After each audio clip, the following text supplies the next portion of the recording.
एक सूरह वर्स 5 सूरह 51 उसमें कहा गया है, ऐ ईमान वालों, ऐ ईमान लाने वालों, तुम यहूदियों और ईसाइयों को अपना मित्र राजदार न बनाओ, वे तुम्हारे विरुद्ध परस्पर एक दूसरे के मित्र हैं।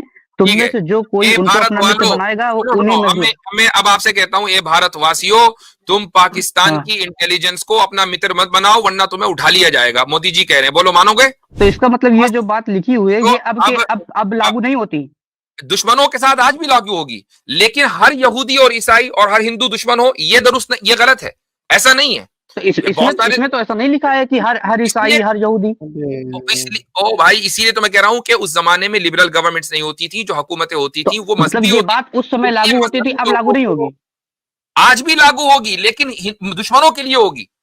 जो भी दुश्मन है, वो चाहे यहूदी हो, लिबरल हो, कुछ भी हो, वो दुश्मन के लिए अप्लाई होगी। लेकिन आप ये नहीं कह सकते कि हर हिंदू दुश्मन है और हर ईसाई दुश्मन है और हर यहूदी दुश्मन है, ऐसा नहीं है। उस जमाने में भी नहीं था। अच्छा। बहुत सारे ईसाई और यहूदी मदीने में रहते थे और उनके साथ मुसलमानों के बड़े गहरे ताल्लुकात थे। एक मिनट में पूछता हूं, चलो नास्तिक जो है, जो किसी धर्म को ना मानता हो, वेद को किसी को नहीं मानता, वो आपका दोस्त है या दुश्मन? हम उसको दोस्त भी कह सकते हैं, दुश्मन भी कह सकते हैं। अगर वो ह्यूमैनिटी को फॉलो करेगा तो हम उसको बिल्कुल दोस्त कहेंगे, क्यों उसको हम अच्छा, दुश्मन मानेंगे? और अगर वेद वो में तो किसी भी दुश्मन धर्म को लिखा है। नहीं फॉलो करता, रुकिए रुकिए दुश्मन, मूसा, अगर वो किसी होल्ड ऑन, रुकिए वेद रुकिए में तो अगर दुश्मन लिखा है, उसमें ऐसी कोई किसको? तफसील नहीं है। हाँ भाई, एमएस। हेलो, जी भाई। सुन पा रहे हैं मुफ्ती साहब? जी हाँ, आवाज आ रही है। मुफ्ती साहब कुछ मेरे सवालात हैं, मेरे कुछ सवाल हैं, उनको आप ले लीजिए और उसके बारे में मुझे सही जानकारी दीजिए। आप मुसलमान है ना? जी नहीं। मुसलमान नहीं है, हिंदू है? जी। अच्छा, ठीक है, बोले। मेरा एक मुस्लिम दोस्त है, तो वो मुझसे बोला कि अगर मैं पाकिस्तान के साथ, मेरा मान लीजिए फिर किसी भी मुस्लिम कंट्री के साथ मैं अगर युद्ध करता हूँ, लड़ाई करता हूँ, तो मैं अगर किसी मुस्लिम को कत्ल करता हूँ, तो वो मेरा उसको कत्ल करना तो गुनाह हो गया, मैं तो जहन्नम में चला जाऊँगा। लेकिन मैं अपने देश की सुरक्षा के लिए जो कर रहा हूँ वो सही कर रहा हूँ। तो उसके पास वो हमको बोला था, तो क्योंकि मैं मुस्लिम इलाके में रहता हूँ, तो मैं किसी से पूछा तो मुझे सही आंसर नहीं मिला, तो इसलिए मैं नहीं, आपसे आपका ज्वाइन किया आपका हूँ कि आप सवाल मुझे से। आपका सवाल वाज़ेह नहीं है कि अगर आपने किसी पाकिस्तान के फौजी को निमटा दिया, तो फिर क्या होगा? जी। आप चले गए जहन्नम में और हुँ, देश की सुरक्षा भी करनी है, हुँ। तो कैसे करें? ये सवाल हुआ है ना? हुँ, हुँ, हुँ। ठीक है। क्योंकि एक मुस्लिम होते हुए मुस्लिम को मारना तो सही नहीं है ना? भाई, काफिर को मारना भी सही नहीं है। ये आपसे किसने कह दिया कि मुस्लिम होते हुए काफिर को निमटा दो, मुसलमान को ना निमटाओ? कत्ल कत्ल है। हुँ। आपकी जो बुनियादी गलती है ना, वो यही है कि मुसलमानों के यहाँ ये अकीदा है कि काफिर को मार दो, मुसलमान को नहीं हाथ लगा हुँ, हुँ। सकते। ये आपको किसने बताया? अच्छा, फिर उसके बाद जो है कि जो लोग मुस्लिम धर्म छोड़ देते हैं, क्या उनके ऊपर कत्ल वाजिब है कि उनको कत्ल कर दिया जाए जहाँ मिले? नहीं, ये भी हुकूमत के तहत है, ये लॉ के ऊपर है कि अगर मान लीजिए किसी इस्लामिक कंट्री का लॉ ये है कि अगर कोई हुँ, शख्स हुँ। धर्म छोड़ दे, इस्लाम छोड़ दे, तो उसको सजा दी हुँ। जाएगी, तो वो हुकूमत देगी, वो आप में कोई इस सड़क पे पे चलता हुआ आदमी नहीं दे कुरान सकता। कुरान और हदीस क्या कहता है? मैं वही तो कह रहा हूं, कुरान हदीस यही कहता है कि ये हुकूमत का काम है, ये आम आदमी का काम नहीं है। अच्छा, कुरान और हदीस का कोई काम नहीं है? नहीं नहीं, कुरान हदीस का ही काम है, आम आदमी का काम नहीं हाँ। है। अच्छा, आम आदमी का काम है। आम आदमी का काम नहीं है, कुरान हदीस का काम है कि वो सज़ा दे। कुरान कुरान हदीस खुद कैसे सजा देगा? कुरान हदीस का काम ये है कुरान कि कुरान हदीस खुद सज़ा नहीं देगा, लेकिन कुरान हदीस के जो मानने वाले हैं, जो उसके नहीं एक नहीं नहीं तरीके से नहीं ठेकेदार नहीं बैठे नहीं, हैं, वो अपने सज़ा अल्फाज देंगे ना। अपने अल्फाज में कुरान हदीस के तो मुनाफिक मत पैर हाथ होंगे नहीं। सुन लो। कुरान हुँ, हदीस हुँ। में ये सजा लिखी हुई है कि ये सजाएं जितनी भी हुँ, हैं, वो अदालत हुँ, देगी, हुँ। हुकूमत देगी, आम मुसलमान नहीं दे सकता। लेकिन लेकिन मान लीजिए हमारे यहाँ इस्लामिक कानून नहीं चलता है, तो नहीं देगा, तो फिर? कोई नहीं दे सकता। नहीं देगा, तब भी अगर कोई मार देता है तो? तो वो तो जुर्म है, गलत है, बिल्कुल वो गलत है। जुर्म है। ठीक, ठीक है, ठीक। अ, ठीक है,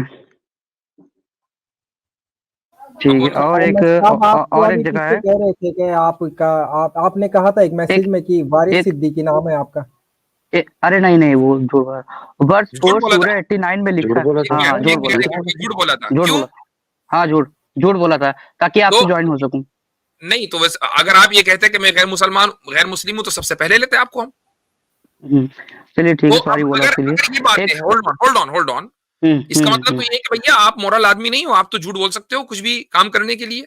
अगर आप इतनी छोटी सी चीज के हमारी स्ट्रीम में आने के लिए झूठ बोल सकते हो तो आपके ऊपर हम एतमाद कैसे करें?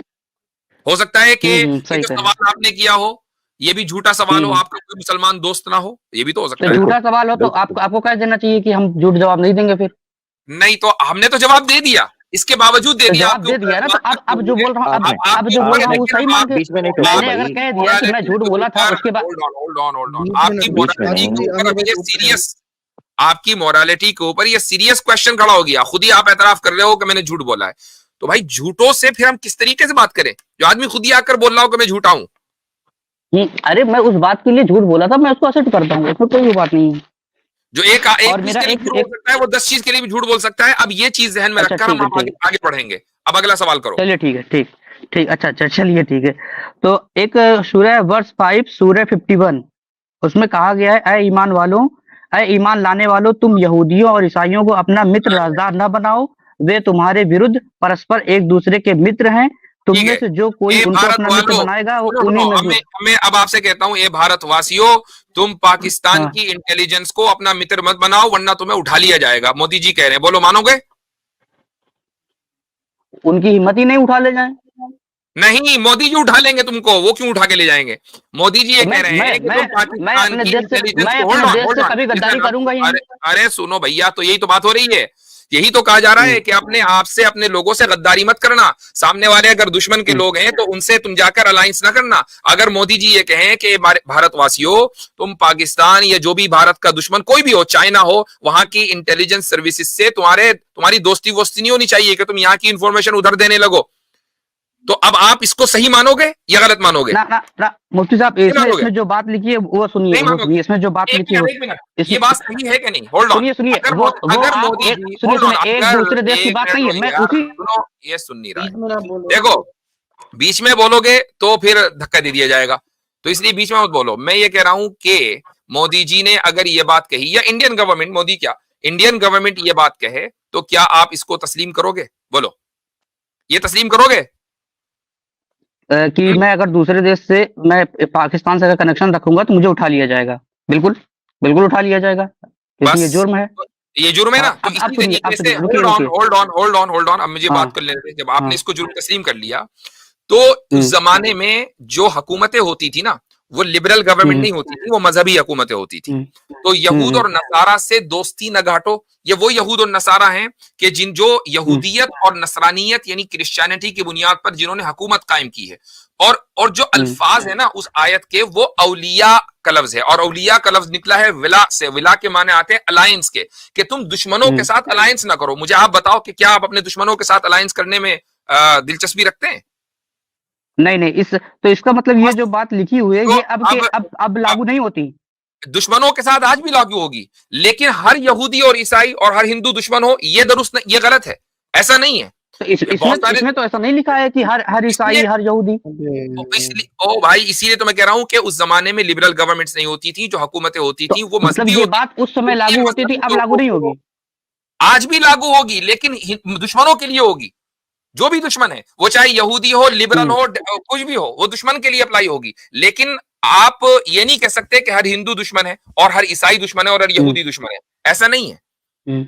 उस जमाने में भी नहीं था। अच्छा। बहुत सारे ईसाई और यहूदी मदीने में रहते थे और उनके साथ मुसलमानों के बड़े गहरे ताल्लुकात थे। ठीक है, ठीक है। समझ में आ अब गई? वेद, हाँ, अब वेद में भी थोड़ा सा देख लें भाई। हाँ, अब निकालो भाई वेद का भेद। हाँ जी, ये ऋग्वेद का जनाब मंडल है 1, सूक्त है 39 और मंत्र है 2। इसमें ईश्वर कहता है कि धार्मिक मनुष्य ही परमात्मा के कृपा पात्र होकर सदा विजय को प्राप्त होते हैं, दुष्ट नहीं। परमात्मा भी धार्मिक मनुष्य ही को आशीर्वाद देता है, पापियों को नहीं। अब यहाँ भी पक्षपात निकल रहा है। वो पक्षपात ये है कि ईश्वर सिर्फ अपने मित्र को ही आशीर्वाद दे रहा है, अपने शत्रुओं को नहीं दे रहा। अब दूसरा ले लें, ऋग्वेद मंडल 1 है, सूक्त 4 मंत्र 5 है। उसमें भी लिखा हुआ है कि जो नास्तिक है, निंदक है, द्रुत मनुष्य है, वो हम सब लोगों के निवास स्थान से दूर चले जावें। किंतु निश्चय करके और देशों से भी दूर हो जावें, अर्थात अधर्म पुरुष किसी देश में ना रहें। यहाँ ये जी बताया जा रहा है कि जो अधर्मी कौन है, जो वेद को नहीं मानते, क्योंकि वेद बताएगा ना धर्म क्या है। तो वेद से विरुद्ध जो लोग हैं वो सारे के सारे अधर्मी हैं, और अधर्मी हैं तो नास्तिक हैं, निंदक हैं, द्रुठ लोग हैं, दोषी हैं। उनको अपनी जगह से दूर कर दो, उनसे कोई मित्रता ना रखो और उनसे दूर हो जाओ। और एक चीज नीचे और लिखा है मुझे भागवत के अंदर मुझे साहब कि एक सब सवाल और मनुष्यों सुन को लीजिए, उचित उसके बाद है, मैं चला जाऊंगा। नहीं सब एक मिनट मनुष्यों को, पहले इसका जी, सवाल, इसका जवाब देना। हाँ, हाँ, आपके सवाल तो हो गए। सब मनुष्यों को उचित है कि आप धार्मिक विद्वानों का संग कर और मूर्खों के संग को सर्वथा छोड़ देवें। ये ऋग्वेद में लिखा है। संग का मतलब तो है सही बात है, तो दोस्ती, कहाँ गलत मित्रता है ये? करना। हाँ, क्यों? उसमें तो किसी भी धर्म का साफ साफ मेंशन तो नहीं है। किधर नास्तिक क्या नहीं का है ना? मेंशन? नास्तिक का मेंशन क्या लिखा? है, निंदक का नास्तिक मेंशन मतलब है। होता है कि जो धर्म में जो किसी भी गॉड को ना माने। हाँ, तो बस ठीक है, यानी ठीक वेद है। को ना मानता हाँ, हो। तो लेकिन इसमें तो ठीक है, मेंशन है ना, इसमें तो मेंशन है क्या यहूदी मेंशन और है? ईसाई। तो इसमें भी यहूदी और और तो ईसाई यहूदी ईसाई भी हम उसको ही कहते हैं, ये जो अधर्मी है। किसको कहते हैं? जैसे आप यहाँ मानते हैं जो अधर्मी, अधर्मी है मतलब जो किसी जो तो आपके धर्म से ना हो।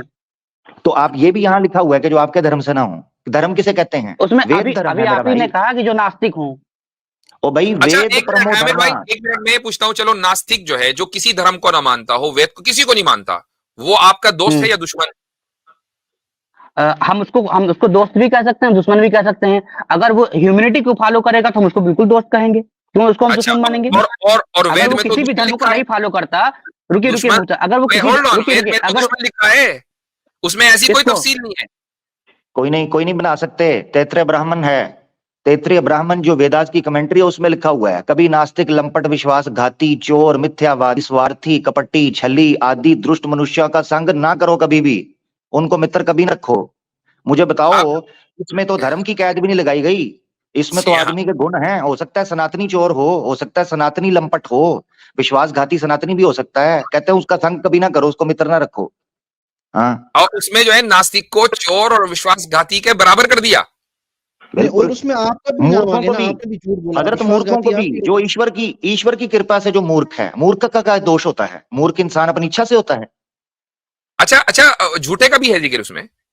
जी, विश्वासघात है ना, मतलब विश्वासघात तो वही विश्वासघात हो गया झूठा ना, है ना। झूठा। हाँ जी, बिल्कुल। हाँ, तो भाई ये तो आपका भी जिक्र आ गया उसमें, अब क्या करें?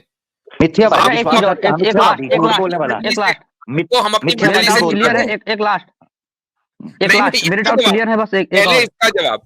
इसका जवाब किसका जवाब? इसको, ये जो भी किसका जवाब? आपको इतने सारे श्लोक पढ़ के सुनाए हैं, इसको आप हाँ मान हाँ, रहे हो या कंडेम कर रहे हो? क्योंकि आप तो इसीलिए आए थे ना, या तो इसकी कोई ऐसी इंटरप्रिटेशन दो अगर जैसे हमने दी अगर है।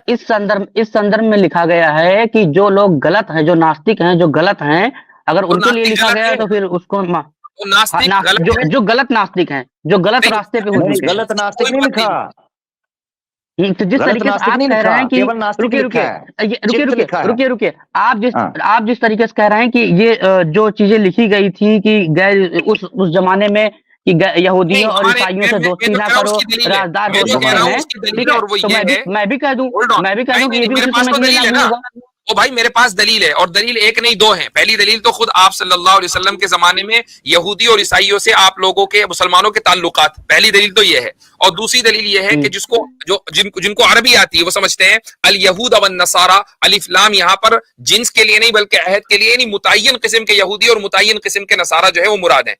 ये तो तफसीरों के अंदर लिखा हुआ है। अब आप मुझे कोई दलील दो कि इसमें नास्तिक वो नास्तिक मुराद है जो गलत हो, इसकी कोई दलील दो।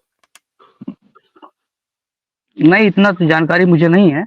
गलत हजरत, गलती पता क्या है? गलती सिर्फ ये लिखी हुई है, ये यजुर्वेद पेश करने लगा हूं, चेक कर लें लोग, अध्याय 15 और मंत्र है 17, उसमें केवल इतना लिखा हुआ है, जो तुमसे द्वेष रखे, द्वेष कहते हैं जो तुमसे थोड़ा सा भी नफरत रखता है ना, उसको आग में डालकर शेरों के मुंह में डाल दो। ये 15 यजुर्वेद 15-17 में लिखा है। वो हम लोग जिससे द्वेष करें और जो दुष्ट हमसे द्वेष करें, जिसको हम इन सिंह आदि के मुख में धरें, उसको वो रक्षक लोग भी सिंह आदि के, यानी जो गवर्नमेंट है वो भी डरे, हम भी डरें। इससे पता चलता है आपको कि उनका केवल एक ही पाप था, वो इनसे नफरत करते हैं, ये उनसे नफरत करते हैं, इतना दोष है बस। एक जी लास्ट, बात है एक भाई, ये लास्ट, तो उसके बाद मैं चला जाऊंगा। बड़े मसले हैं भाई एमएस साहब, बड़े मसले हैं। पहले इन मसलों को एक निपटाओ। लास्ट, एक लास्ट, एक नहीं लास्ट, नहीं, ये एक लास्ट, मेरा सुन यही लीजिए बस। था, लास्ट स्ट्रोक यही था। तो इन मसलों को जब चलिए निपटा ठीक है, लो फिर आप कोई बात अपने नहीं। यहाँ की वेदों के भेद अरे जब आप होते जो हैं है तो सही होता है। अपने को कह रहे हैं कि उस समय तो उस समय जब जो है कि आप उस समय की ये बात मसले थी। को निपटा लें तो उसके बाद फिर आप हमारी स्ट्रीम पर आए, पहले इन मसलों को निपटा कर आए। हाँ ठीक है, बिल्कुल। आपसे गुफ्तगू बड़ी ये अच्छी हो सवाल गई है। चलें, शुक्रिया बहुत बहुत।